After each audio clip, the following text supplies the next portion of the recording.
एक बार एक छोटी सी बच्ची हाथ में मिट्टी की गुल्लक लेकर के भागती हुई एक दवाइयों की दुकान पर गई। वो काफी देर तक वहां पर खड़ी रही, लेकिन दुकानदार का ध्यान उसकी तरफ नहीं गया क्योंकि और भी बहुत सारे लोग खड़े हुए थे। उसने दुकानदार को कई बार बुलाया, लेकिन वहां पर भीड़ इतनी थी कि दुकानदार का ध्यान उसकी तरफ गया ही नहीं। और फिर उस बच्ची को थोड़ा सा गुस्सा आया तो उसने अपनी मिट्टी की गुल्लक लेकर के वहीं काउंटर पर जोर से रख दी, जिसके बाद में जो दुकानदार था और जितने भी लोग खड़े थे वो सब उस बच्ची की तरफ देखने लग गए। और फिर उस दुकानदार ने उस बच्ची से पूछा, बेटे आपको क्या चाहिए? तो वो बड़े ही भोलेपन से बोली कि मुझे एक चमत्कार चाहिए। ये सुनकर के दुकानदार को कुछ समझ नहीं आया, ना ही वहां पर जो लोग थे उनको कुछ समझ में आया, और सब उसकी तरफ देखने लग गए। फिर दुकानदार ने बोला, बेटे चमत्कार तो यहां पर नहीं मिलता है। तो बच्ची को लगा कि वो उससे झूठ बोल रहा है, तो बच्ची ने कहा कि मेरी गुल्लक में बहुत पैसे हैं, आप बताओ आपको कितने पैसे चाहिए, लेकिन मैं आज यहां से चमत्कार लेकर के ही जाऊंगी। तो वहीं काउंटर पे एक और आदमी खड़ा था, उसने उस बच्ची से पूछा कि बेटे क्यों चाहिए तुमको चमत्कार?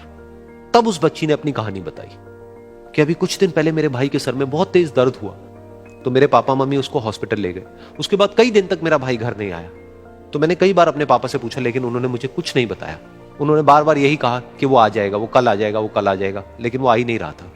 तो मैंने देखा कि मम्मी रो रही है, और पापा मम्मी को कह रहे थे कि उसकी दवाइयों के लिए और उसके इलाज के लिए जितने पैसे चाहिए उतने मेरे पास में नहीं है, अब उसको कोई चमत्कार ही बचा सकता है।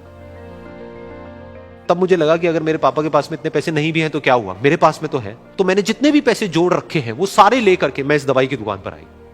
फिर उस आदमी ने उस बच्ची से पूछा, कितने पैसे हैं तुम्हारे पास में? ये सुनते ही उस बच्ची ने अपनी गुल्लक उठाई, जमीन पर फेंकी और तोड़ दी, और पैसे गिनने लग गई। बाकी सब लोग खड़े होकर के उसको देख रहे थे। थोड़ी देर बाद उसने सारे पैसे अपने हाथ में इकट्ठे किए और बोली, मेरे पास में पूरे 19 रुपए हैं।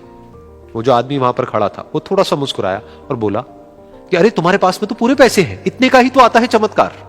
ये सुनकर के वो बच्ची बहुत खुश हो गई और बोली कि चलो मैं आपको अपने पापा से मिलवाती हूं। बाद में पता लगा कि वो आदमी कोई आम आदमी नहीं था, बल्कि एक बहुत बड़ा न्यूरोसर्जन था, और उसने सिर्फ 19 रुपए में उसके भाई की सर्जरी करी, और कुछ ही दिन बाद वो ठीक होकर के घर वापस आ गया। फिर कुछ दिन बाद वो बच्ची, उसका भाई, उसके पापा, उसकी मम्मी चारों एक साथ बैठे हुए थे और बात कर रहे थे। तो उसकी मम्मी ने उसके पापा से पूछा कि अब तो बता दो ये चमत्कार आपने किया कैसे?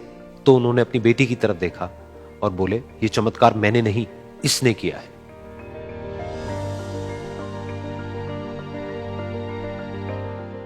तो यहां पर एक बहुत बड़ी बात है जो हम उस छोटी सी बच्ची से सीख सकते हैं कि जिंदगी में कभी कभी ऐसा होता है कि हमको कोई रास्ता नजर नहीं आ रहा होता है और हम लोग हिम्मत हार जाते हैं। तब हमारे अंदर एक बच्चा होता है जो कोशिश करने से कभी भी पीछे नहीं हटता है।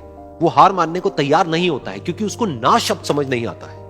वो बच्चा जिसके लिए कुछ भी नामुमकिन नहीं है, क्योंकि वो हर हाल में कोशिश करता ही रहता है।